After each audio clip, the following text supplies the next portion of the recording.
Tout au long du XXe siècle, le pouvoir soviétique a tenté, sans jamais y parvenir, de résoudre un problème, nourrir le peuple. Les terres de la Russie et de l'Ukraine ont toujours été fertiles. On les appelait le grenier à blé de l'Europe. Pourtant, de tout temps, la population y a souffert de la faim. À l'issue de la Révolution d'octobre, le nouveau pouvoir des soviets va s'attacher à réorganiser l'agriculture et à introduire les derniers progrès de la science. Des scientifiques, on attend des miracles. Parmi les hommes chargés d'accomplir ces avancées prodigieuses, il y en a deux. L'un, Nikolai Vavilov, est un botaniste. L'autre, Trofim Lysenko, est un agronome. La confrontation entre ces deux hommes nous raconte l'échec le plus dramatique de l'histoire de l'URSS. L'incapacité du régime soviétique à nourrir sa population.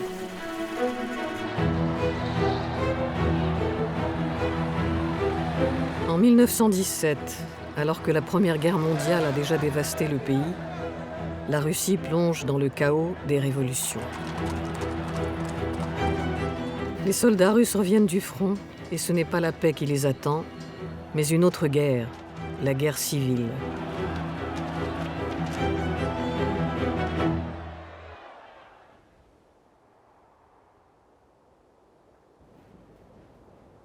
Le pays est en ruine, la population est affamée. La priorité de Lénine est d'approvisionner en urgence l'armée rouge et les villes. Il décrète le communisme de guerre, dont l'une des premières mesures est la réquisition des productions agricoles. Les détachements armés sillonnent les campagnes pour contraindre violemment ceux qui refusent de livrer leurs récoltes. Les paysans, qui endurent depuis des années les conséquences désastreuses des guerres, des révolutions et des intempéries, se retrouvent plus démunis que jamais.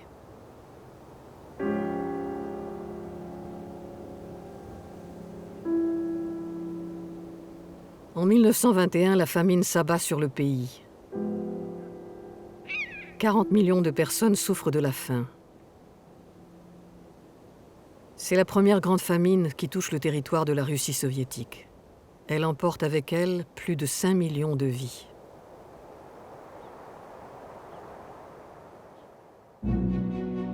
Cette tragédie pousse les nouveaux dirigeants à chercher les moyens de relancer la production agricole.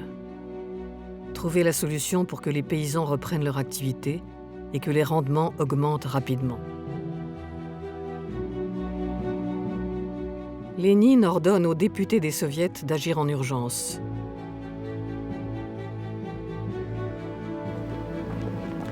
En décembre 1922, lors de leur congrès, les députés décident de créer un institut d'État à Petrograd pour mettre la recherche scientifique au service des pratiques agricoles.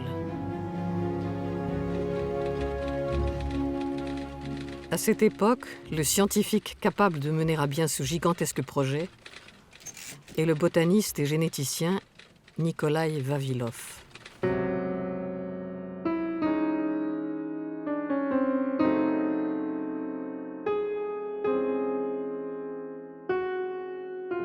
Fils d'un riche entrepreneur moscovite, Nikolai Vavilov a fait de brillantes études supérieures et obtenu le diplôme de l'Institut agronomique de Moscou.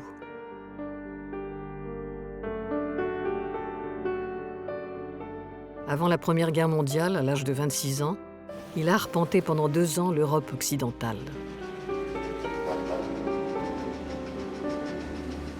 Il a rencontré les plus grands noms de la biologie et de la botanique, travaillé comme stagiaire dans les laboratoires les plus réputés, appris l'anglais, l'allemand et le français. Vavilov a une mémoire phénoménale et une énorme capacité de travail. Il dort peu et consacre tout son temps à ses recherches. Il rêve de parcourir le monde pour étudier les plantes. Son intérêt pour la sélection et l'amélioration des semences naît à cette époque.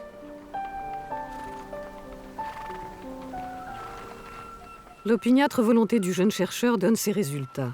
En 1916, Vavilov obtient des subsides pour entreprendre sa première expédition scientifique en Iran et dans les montagnes du Pamir en Asie centrale. L'expédition est périlleuse. Il faut affronter des glaciers menaçants et des sentiers étroits. Mais rien n'arrête Vavilov.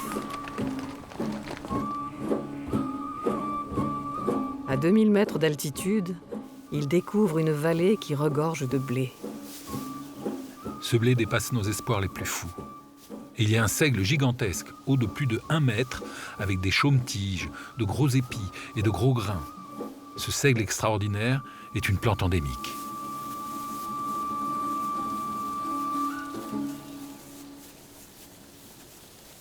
Cette expédition inaugure le grand projet qui occupera Vavilov toute sa vie. Constituer une banque mondiale de semences.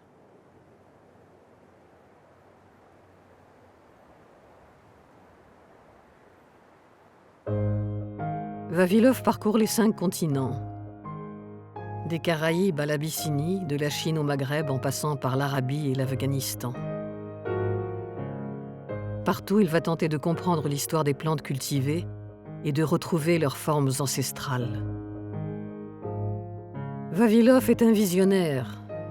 Il est l'un des premiers à prendre conscience de l'importance de la diversité biologique et botanique pour assurer la sécurité alimentaire de l'humanité.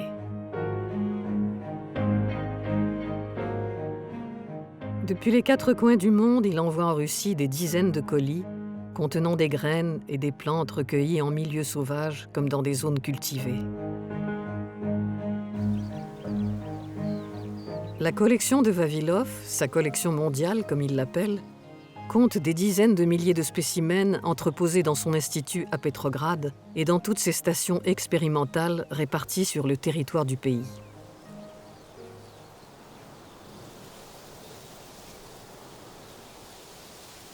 Grâce à cette multitude de semences, les chercheurs soviétiques entament des expériences pour créer de nouvelles espèces végétales.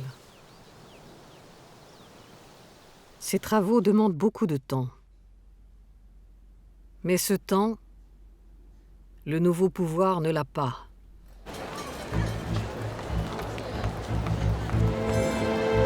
L'état de l'agriculture est catastrophique. Il est devenu urgent d'agir concrètement pour redresser le pays. C'est en 1921 que Lénine constate l'échec du communisme de guerre. Il lance la nouvelle politique économique, la NEP. On supprime les réquisitions, on privatise les terres et on rend aux paysans le droit de vendre ses produits sur les marchés. Les résultats sont immédiats. La production agricole redémarre.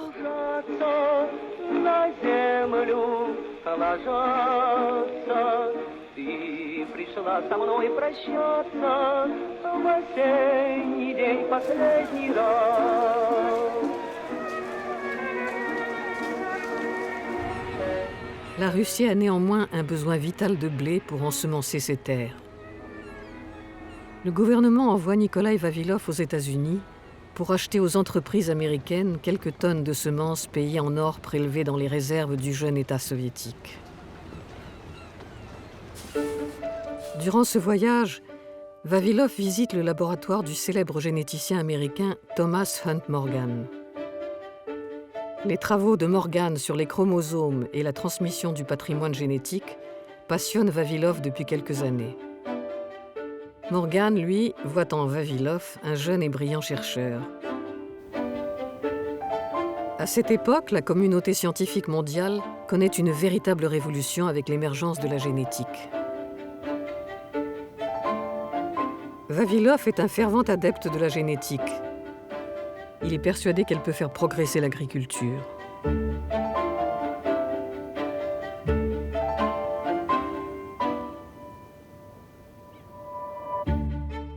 Il compte importer en Russie les dernières découvertes des généticiens pour les appliquer dans l'Institut de culture des plantes qu'il dirige à Petrograd.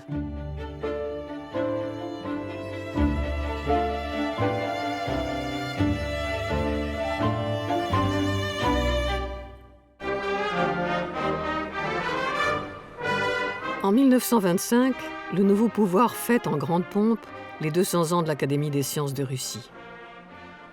Les contacts avec les scientifiques étrangers, qui ont été rompus pendant la Révolution, sont rétablis. La science russe est à nouveau à l'honneur dans les congrès internationaux. Nikolai Vavilov, chef de file de la biologie soviétique, est aux anges.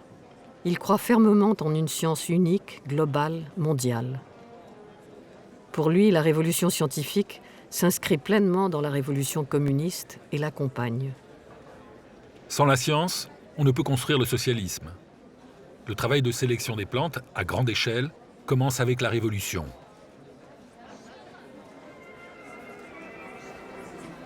Vavilov apparaît désormais comme la figure emblématique de la science soviétique.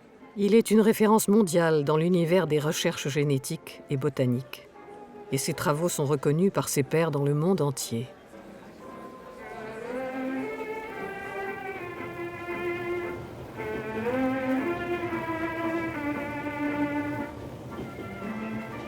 Le 7 août 1927, le journal La Pravda publie le portrait d'un dénommé Trofim Lysenko. Ce jeune agronome de 29 ans travaille dans l'une des stations expérimentales de l'immense institut dirigé par Vavilov et s'est fait remarquer pour les résultats intéressants de ses expérimentations. Le journaliste décrit un personnage original qui fait visiter ses plantations les pieds nus. En regardant Lysenko, on ressent quelque chose comme une rage de dents. C'est un homme maussade, il a le verbe rare et le visage ingrat. Il regarde par terre avec un air sombre, comme s'il cherchait à achever quelqu'un. Le correspondant de la Pravda est intrigué. Et malgré sa description peu flatteuse, il fait l'éloge de ce fils de paysan qu'il surnomme le professeur aux pieds nus. En Union soviétique, la simple mention d'un nom dans la Pravda peut changer un destin, en bien ou en mal. Ce jour-là, au-dessus de la tête de Trofim Lysenko, une étoile se lève.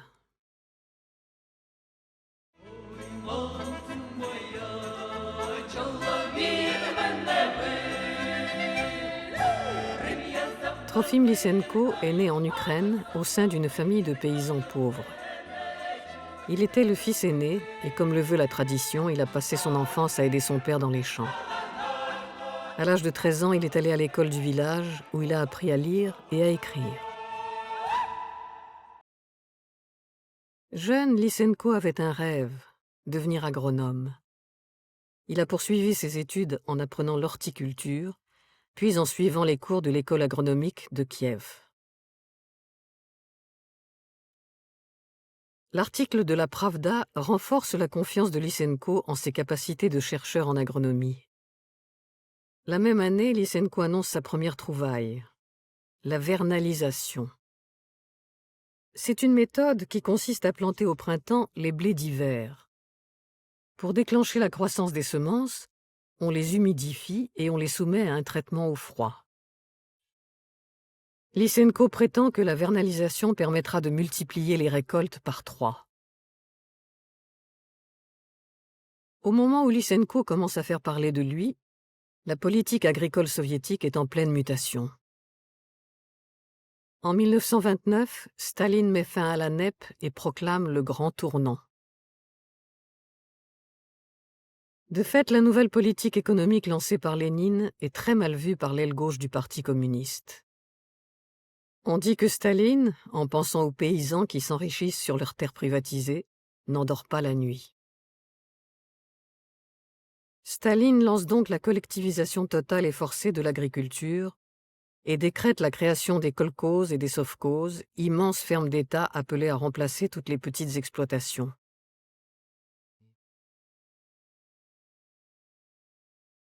Nikolai Vavilov, à la tête de son institut, est enthousiaste. Il pense que cette nouvelle organisation va permettre aux paysans russes d'accéder au progrès scientifique. Il écrit « La science, voilà la force principale. Sovkhoz, kolkhoz ou ce que vous voulez, il faut que les nouveaux paysans s'attellent à la terre avec la science. »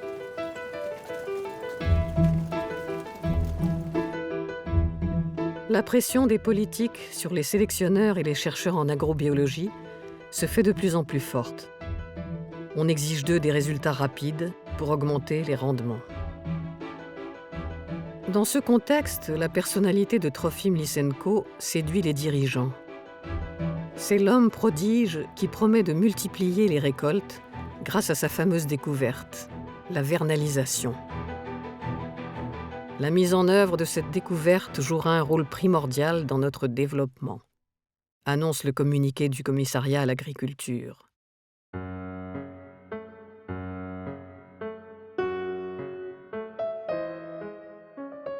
Nikolai Vavilov s'intéresse à Lysenko. Il s'intéresse à toutes les expérimentations qui peuvent nourrir la recherche scientifique. Ce jeune agronome impressionne l'académicien par son énergie et son audace. Il l'invite à faire un exposé au congrès pan-soviétique des généticiens et sélectionneurs à Leningrad. Y sont conviés de nombreux scientifiques étrangers. L'exposé de Lysenko ne suscite aucun enthousiasme. Les généticiens présents font remarquer que la vernalisation n'a rien d'une nouveauté. Ils la considèrent même comme un remède de grand-mère dont on ne peut espérer de résultats sur le long terme. Le fils de paysan comprend alors qu'il n'est pas le bienvenu dans le monde des scientifiques.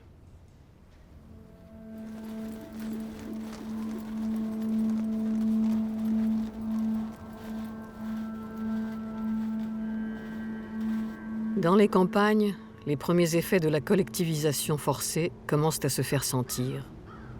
Et ils sont catastrophiques. Les paysans qui se sont enrichis pendant la NEP, les koulaks, en désaccord avec cette nouvelle politique, refusent de rejoindre les kolkhozes. Staline ordonne de les éliminer. Commence alors la dékoulakisation des campagnes. Avec l'aide de l'armée rouge et de la police politique, on confisque les terres de tous ceux qui renâclent devant la collectivisation, on saisit leurs biens, on les exécute sur place, on les déporte dans les camps de travaux forcés.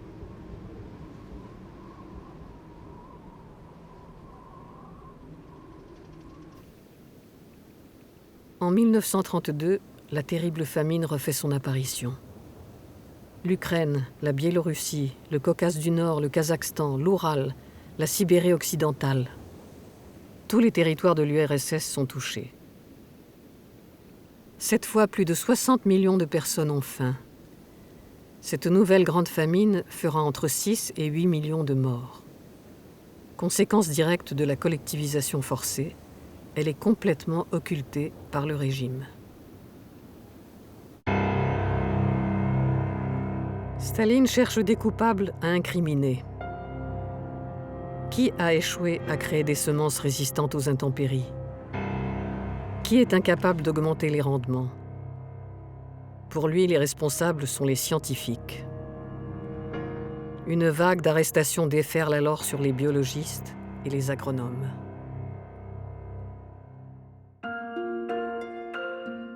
Vavilov, lui, est épargné. Pour l'instant, il est intouchable. Il préside l'Académie des sciences agronomiques. Il jouit d'un immense prestige international. Il est considéré comme un chercheur de tout premier plan. Autant de qualités qui nourrissent la haine de Staline. Vavilov incarne tout ce que Staline déteste. C'est un scientifique indépendant, il est d'origine bourgeoise, il a des amis partout dans le monde. Lysenko, lui, n'a aucun de ses défauts. Il représente tout ce que Staline apprécie. C'est un paysan, un authentique prolétaire. Son langage est simple, ses idées sont accessibles, et contrairement aux scientifiques, il promet des résultats immédiats. Partout dans le pays, on commence à mettre en pratique la méthode de la vernalisation. Trofim Lysenko fait preuve d'un certain génie pour promouvoir ces méthodes.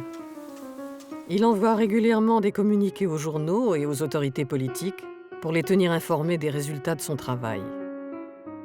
Mais tout le monde ignore que la méthode d'évaluation des résultats n'a aucune valeur. Elle est réalisée au moyen de simples questionnaires déclaratifs, et les kolkhosiens, par peur des représailles, donnent des chiffres erronés que personne ne vérifie. Lysenko n'hésite plus à surenchérir. Chacune de ses promesses grandioses renforce sa position. Il est en fait un adepte du bluff inhérent au système stalinien. Plus c'est gros, plus ça passe. Tous les chiffres de l'économie et toutes les statistiques sont trafiqués pour être conformes aux attentes de Staline. Les prévisions des plans quinquennaux sont surévaluées et irréalistes.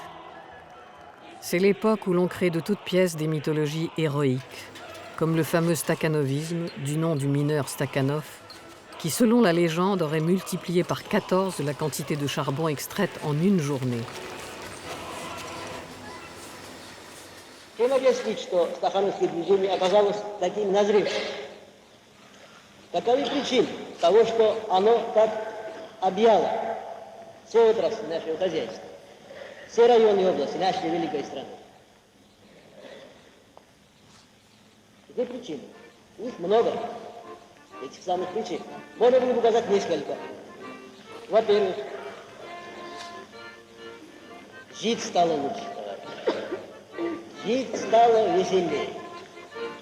Звонки, как птицы, одна за другой, песни летят над советской страной. Здесь в темноте городов и полей, жить стало лучше, жить стало веселей. Здесь в темноте городов и полей, жить стало лучше, жить стало веселей.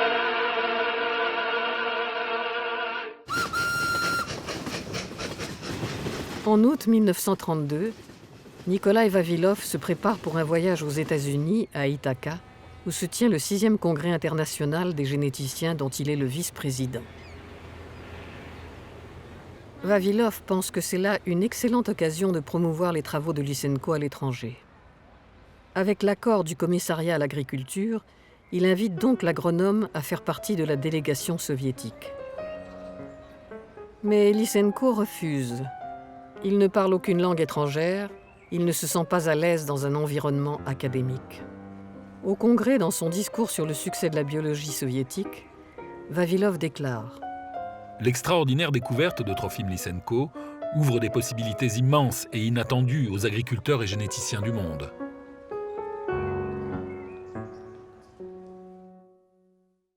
Pourquoi, malgré la réticence et l'incrédulité des scientifiques, Vavilov continue-t-il à soutenir Lysenko? Pourquoi admire-t-il son travail et encourage-t-il ses expériences? Le traitement des semences proposé par Lysenko change leurs caractéristiques. Elles résistent mieux au gel. Or, les variétés de blé que Vavilov a ramenées des pays chauds pour enrichir la collection de l'Institut sont très sensibles aux basses températures. Elles ne poussent pas dans les régions froides de Russie. Vavilov pense que si on leur applique la méthode de Lysenko, on peut élaborer de nouvelles variétés résistantes au gel et obtenir ainsi des récoltes abondantes. Voilà pourquoi Vavilov mobilise les équipes de son institut et propose de mettre sa collection mondiale de semences à la disposition des expériences de Lysenko.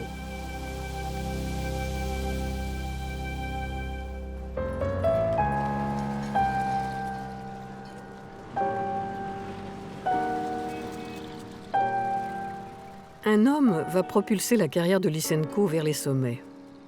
Son nom est Isaac Prezent. Il s'agit d'un juriste qui a choisi la biologie comme champ d'application de ses compétences. Quand il rencontre l'agronome, il comprend tout le bénéfice qu'il peut tirer de cet homme du peuple en pleine ascension. Il devient son mentor et son porte-parole. Isaac Prezent sait que Lysenko n'ira pas bien loin sans une solide assise idéologique. Il se charge de la lui fournir.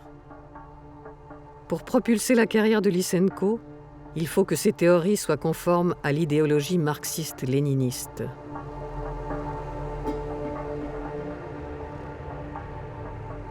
Au même moment, Staline reçoit un rapport des services secrets sur plusieurs biologistes et agronomes soviétiques. Les positions politiques de Nikolai Vavilov sont hostiles au Parti communiste et au pouvoir des soviets, dit le rapport. Dans un cercle restreint, Vavilov critique les méthodes du gouvernement soviétique, le rendant responsable des famines. C'est l'un des premiers documents que les agents des services secrets classent dans le dossier de Nikolai Vavilov. dossier qui grossira avec le temps.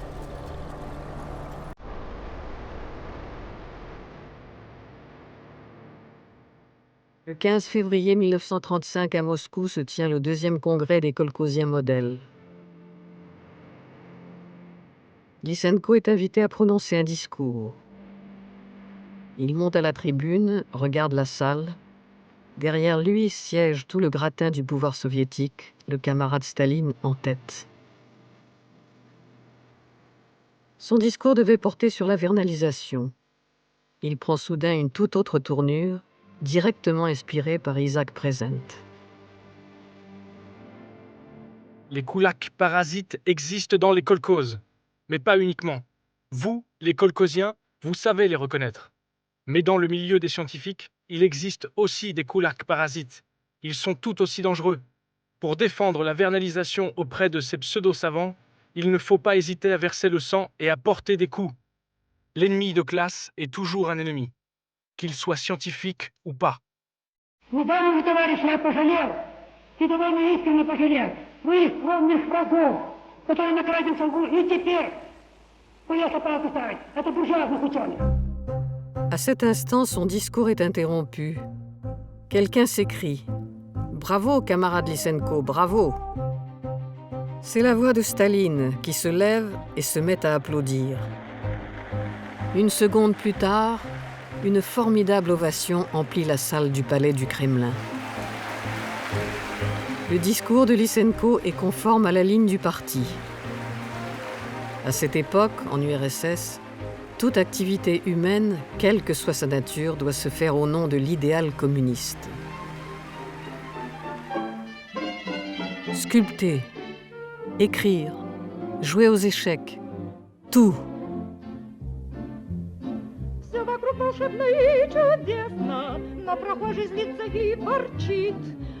La biologie est logée à la même enseigne.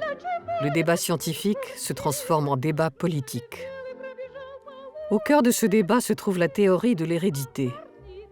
Comment les organismes vivants, les hommes, les animaux, les plantes, transmettent-ils leurs caractéristiques à leur descendance?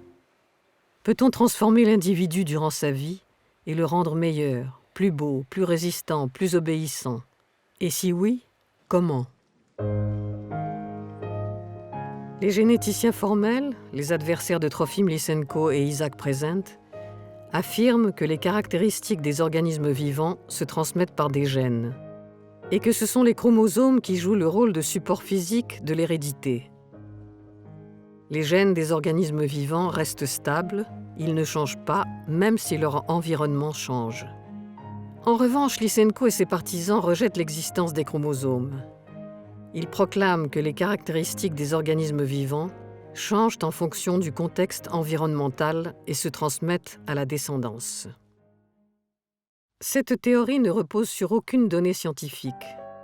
Ce n'est qu'une transposition forcée d'un discours politique. Le progrès de l'espèce provient de l'effort des individus. S'appuyant sur cette base, Lysenko qualifie la génétique de science bourgeoise, incompatible avec le marxisme-léninisme. Alors que lui, Lysenko, défend la seule, la vraie science, la science prolétarienne.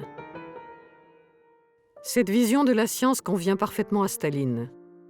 Elle va dans le sens de sa thèse, selon laquelle l'environnement favorable, développé par la société communiste, pourra modifier les caractéristiques des individus et donner naissance à l'homme nouveau. Or, les théories des généticiens formels se mettent en travers de ce projet grandiose. La génétique devient donc une science scélérate. À partir de ce moment-là, Lysenko et ses amis vont tout faire pour l'anéantir. Vavilov tente de résister. Cependant, il refuse d'entrer dans un débat idéologique, qui selon lui n'a aucun intérêt. Pour lui, seule la science importe, et c'est elle qui viendra à bout de toutes ces inepties. Mais entre Vavilov et Lysenko, le fossé est désormais trop profond. Toute collaboration est devenue impossible. Les amis de Vavilov sont arrêtés ou destitués. Vavilov lui-même se sent menacé. Pourtant, il proclame publiquement Je pense que l'édifice de la génétique demeure inébranlable. parce qu'il est étayé par une grande quantité d'expérimentations précises. Réfuter l'édifice de la génétique ne serait possible qu'en lui opposant une même quantité d'expérimentation tout aussi précise. En leur absence, la génétique demeure. Nous irons au bûcher, nous serons brûlés vifs, mais nous ne renierons pas nos convictions. Оглашается приговор. Именем Союза Советских Социалистических Республик, военная коллегия Верховного Суда Союза. C'est à ce moment, en 1937, que commence la grande terreur stalinienne. De grands procès spectaculaires contre les ennemis du peuple se tiennent à Moscou. Partout en URSS, des manifestations populaires sont organisées pour convaincre l'opinion publique d'une vaste conspiration anti-soviétique. Бухаринской враги хотели нашу молодую Советскую Республику, ее разделить на куски. Но у нас есть НКВД, который руководит первый сталин Николай Иванович Ежов. Entre 1936 et 1938, on dénombre 700 000 exécutions et 2 millions de personnes déportées au goulag. L'ensemble de la société est touché par les purges. Le monde des scientifiques n'est pas à l'abri. Parmi les centaines de biologistes, botanistes et agronomes condamnés, on retrouve tous ceux qui ont pris position contre la théorie de la science prolétarienne.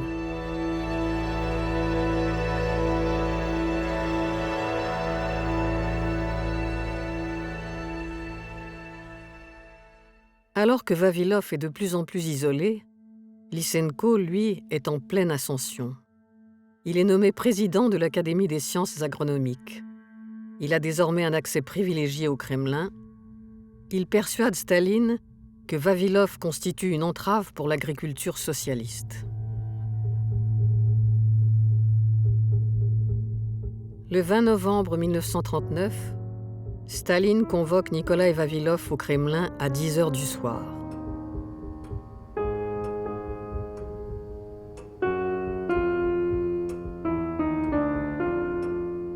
Il le reçoit dans son bureau à minuit.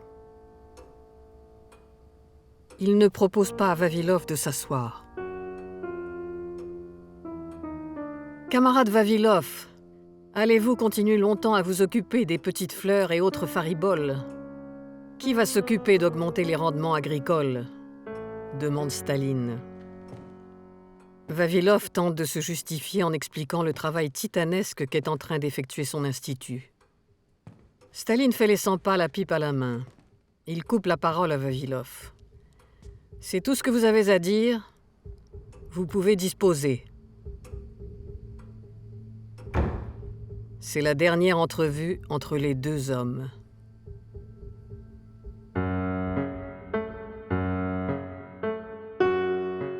L'année 1939 est celle du pacte germano-soviétique.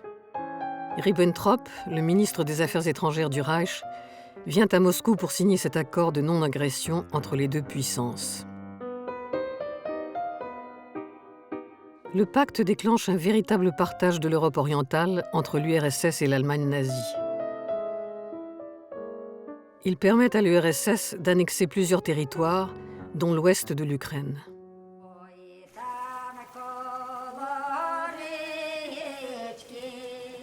Ces régions sont réputées fertiles. Et dès 1940, le commissariat à l'agriculture envoie ses scientifiques évaluer les nouvelles terres et planifier leur exploitation. Nikolaï Vavilov est désigné comme chef d'expédition pour l'Ukraine de l'Ouest. Il est heureux de retrouver enfin son activité préférée. En arrivant, il admire les champs de blé qui s'étendent à perte de vue. Il est complètement fasciné. Tous les 5 kilomètres, il demande une pause.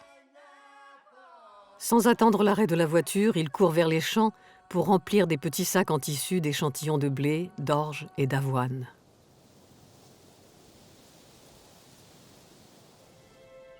Le 6 août 1940, devant le foyer où sont logés les membres de l'expédition, tard dans la soirée, s'arrête une voiture noire. 2 personnes en sortent. Elle s'approche de Vavilov et l'informe qu'il est attendu à Moscou pour une affaire urgente. Vavilov s'installe dans la voiture qui démarre. Plus personne ne le reverra en homme libre. Vous êtes arrêté en tant que membre actif d'une organisation de sabotage de l'agriculture soviétique et espion au service d'agences de renseignement étrangères. Reconnaissez-vous votre culpabilité ? Celui qui parle est le lieutenant-chef Khvat, un homme dont Beria, chef des services secrets, apprécie tout particulièrement l'efficacité. Khvat est chargé du cas Vavilov. Il l'interroge pendant près d'1 an. Chaque interrogatoire commence par la même question. « Qui es-tu ? » « Je suis l'académicien Vavilov. »« Tu n'es pas académicien. Tu n'es qu'un tas de merde, » réplique le lieutenant-chef. 11 mois plus tard, Vavilov finit par craquer et fait des aveux. Des aveux naturellement fictifs. Je reconnais que depuis 1930, je suis membre d'une organisation anti-soviétique au sein du commissariat à l'agriculture de l'URSS. Le 9 juillet 1941, 17 jours après que l'armée d'Hitler a pénétré sur le territoire de l'Union soviétique, le collège militaire de la Cour suprême condamne Nikolai Vavilov à la peine de mort par fusillade.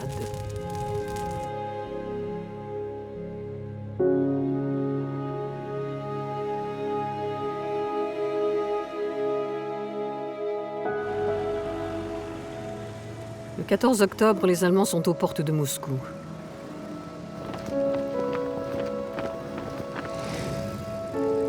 Le gouvernement décide d'évacuer en urgence tous les prisonniers importants. Parmi eux, Nikolai Vavilov. Il est transféré à 700 km de Moscou, dans la ville de Saratov. Les 2 années qui suivent, Vavilov les passe en cellule dans l'antichambre de la mort. Le 23 janvier 1943, à l'âge de 56 ans, Nikolai Vavilov, l'homme qui voulait nourrir l'humanité, meurt de faim et d'épuisement dans la prison de Saratov.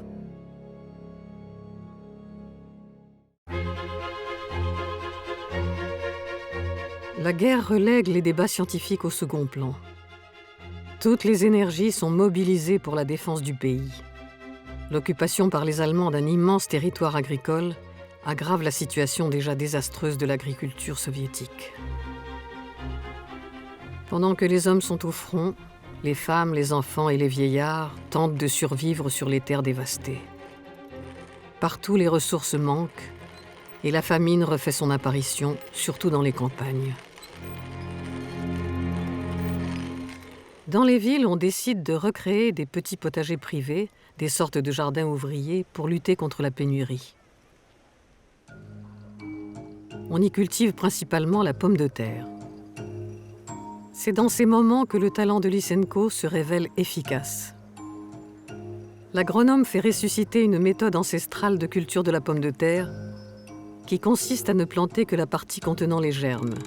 En d'autres termes, on peut planter les germes et manger la pomme de terre elle-même. La méthode est parfaitement adaptée aux petits lopins privés. Lysenko fait publier ses conseils dans les journaux. Ils permettent de lutter contre la famine et Lysenko connaît un regain de popularité. Il obtient le grade de héros de l'Union soviétique.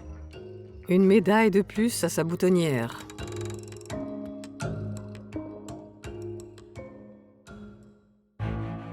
La victoire de 1945, la fin de la Grande Guerre patriotique, comme on l'appelle en URSS, est une courte parenthèse dans la longue nuit stalinienne.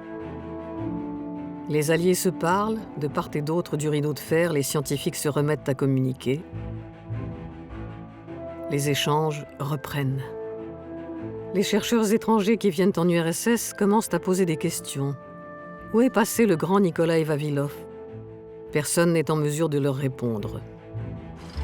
Staline a une idée pour faire taire les interrogations trop pressantes des savants occidentaux. À cette époque, il est à la recherche de la personnalité à laquelle il peut confier la présidence de l'Académie des sciences de l'URSS. Il décide de proposer ce poste très prestigieux à un scientifique de tout premier ordre, le physicien Sergueï Vavilov, qui n'est autre que le frère cadet de Nikolaï Vavilov. Staline le convoque au Kremlin. Après un préambule sur ses mérites, il annonce « Camarade Vavilov, pour des raisons politiques, le Politburo a décidé de vous proposer le poste de président de l'Académie des sciences. » Sergueï Vavilov est désemparé.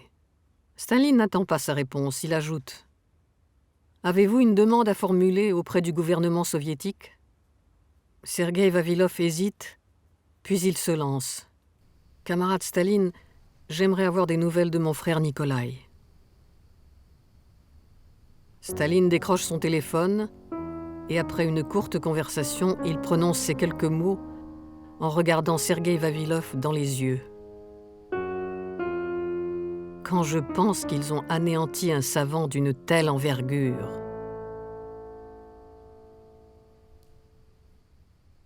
En une phrase, Staline se décharge de sa responsabilité dans le sort tragique du plus grand homme de science soviétique. Entre 1946 et 1948, le retour de la famine fait plus d'1 million de victimes. Une fois de plus, la politique du Kremlin a sa part de responsabilité. Plutôt que de redistribuer les récoltes à la population, l'URSS exporte plusieurs millions de tonnes de blé en échange de matériel industriel pour la reconstruction du pays. Afin de s'assurer une bonne image dans l'opinion française à une époque où les communistes sont au gouvernement, l'URSS fournit 500 000 tonnes de blé à la France.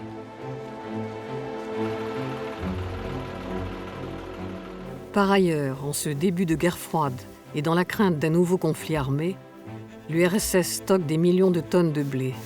Une grande partie de ces réserves stratégiques pourrit dans les entrepôts et ne sera jamais consommée par un peuple qui meurt à nouveau de faim dans le secret le plus absolu.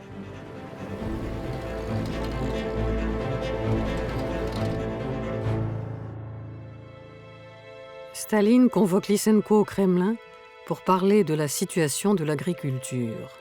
« Camarade Lysenko, j'ai vaincu le fascisme, c'est à vous de vaincre la nature et de nourrir notre peuple. »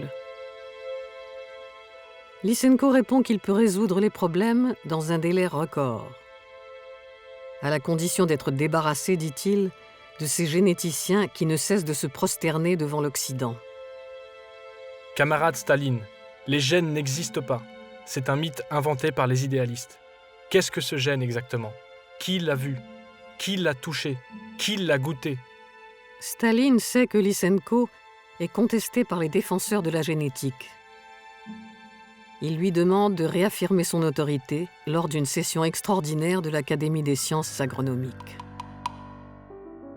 La veille du discours, Staline demande à Lysenko son texte. Il le relit, le corrige et ajoute quelques formules de son cru. Là où, par exemple, Lysenko écrit « génétique bourgeoise », Staline barre et remplace par « génétique réactionnaire ». Le 31 juillet 1948, Lysenko, en serviteur zélé du parti, prononce devant l'Académie le discours revisité par Staline.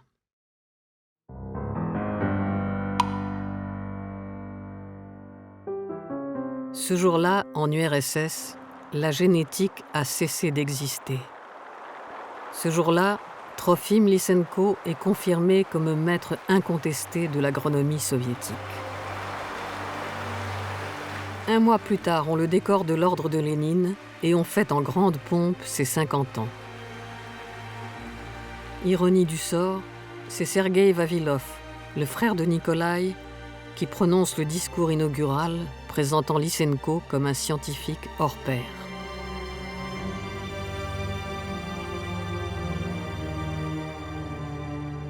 Mais les discours honorifiques ne suffisent pas à répondre à la question qui reste toujours cruciale.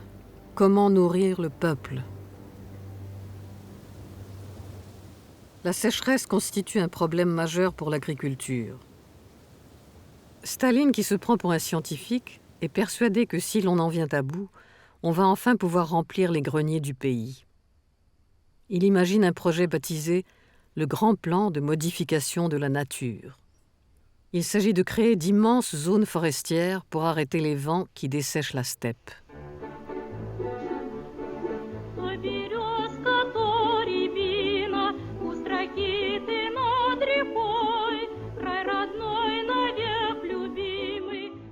Le chantier est colossal. On plante des arbres sur 120 millions d'hectares. Des dizaines de millions de personnes sont mises à contribution pour mener à bien le plan stalinien.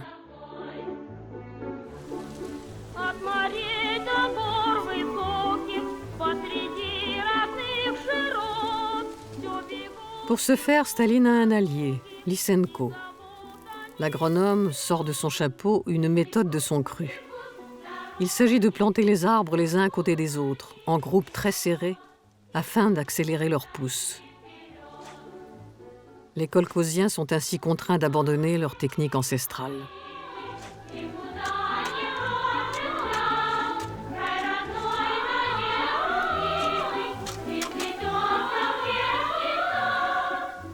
Cette méthode conduit à une véritable catastrophe. Les arbres meurent par centaines de millions. Entre 1948 et 1953, on a planté 2,5 fois plus d'arbres que durant les 250 ans qui viennent de s'écouler. Seuls 4% d'entre eux atteignent l'âge adulte, grâce aux kolkhosiens qui ont désobéi aux directives de Lysenko et les ont plantés et cultivés à l'ancienne.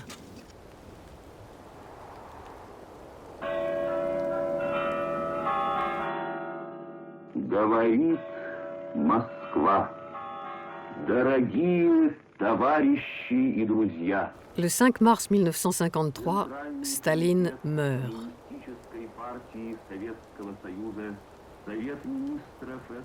À peine a-t-il trouvé sa place dans le mausolée aux côtés de Lénine que les nouveaux maîtres du Kremlin mettent en cause sa politique agricole.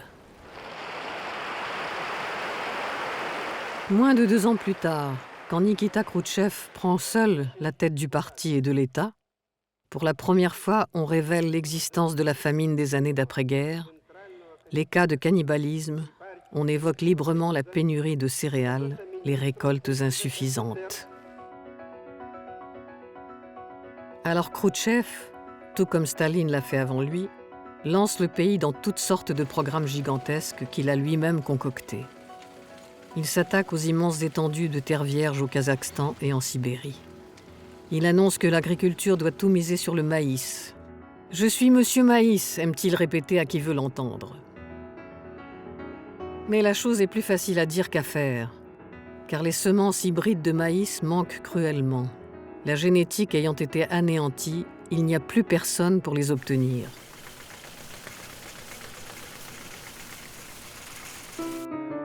Nikita Khrouchtchev montre du doigt les dirigeants de l'Académie des sciences agronomiques.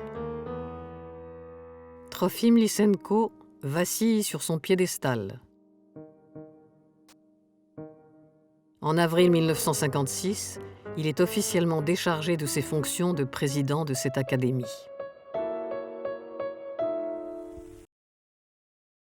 Quant à Khrouchtchev, il va chercher le salut de son agriculture chez ses ennemis, les Américains.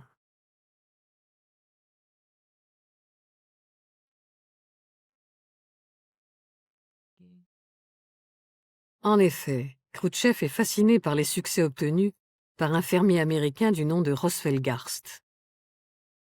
Lors de son fameux voyage de 1959 à travers l'Amérique, il s'arrêtera dans la ferme de Garst.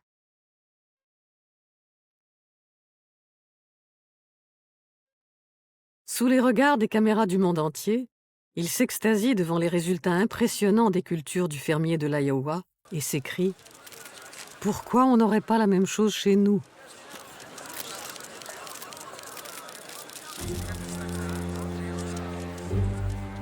Pourtant, les programmes ambitieux de culture intensive de Khrouchtchev ne donneront aucun résultat. Durant les années qui suivent, l'URSS achète chaque année aux Américains et aux Canadiens d'énormes quantités de blé et de maïs.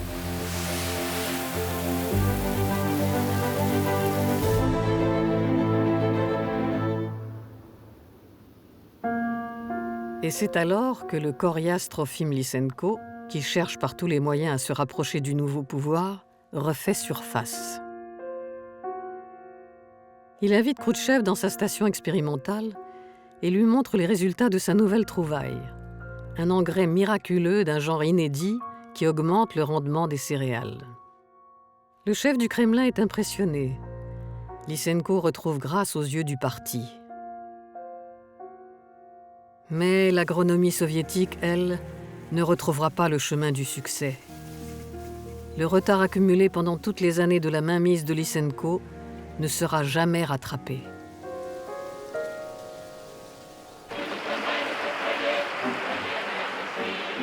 En octobre 1964, le comité central du parti destitue Nikita Khrouchtchev. Dans sa chute, Khrouchtchev entraîne ses alliés. Parmi eux, Trofim Lysenko. Jusqu'en 1976, l'année de sa mort, le professeur aux pieds nus, retiré dans sa ferme expérimentale des environs de Moscou, poursuivra ses recherches dans l'indifférence générale.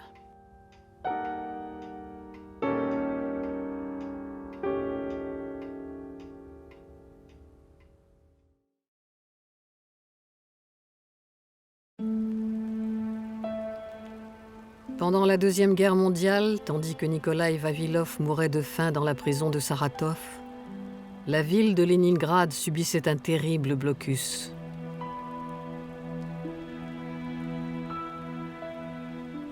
Le siège a duré 872 jours et a emporté la vie de près d'1 million de personnes.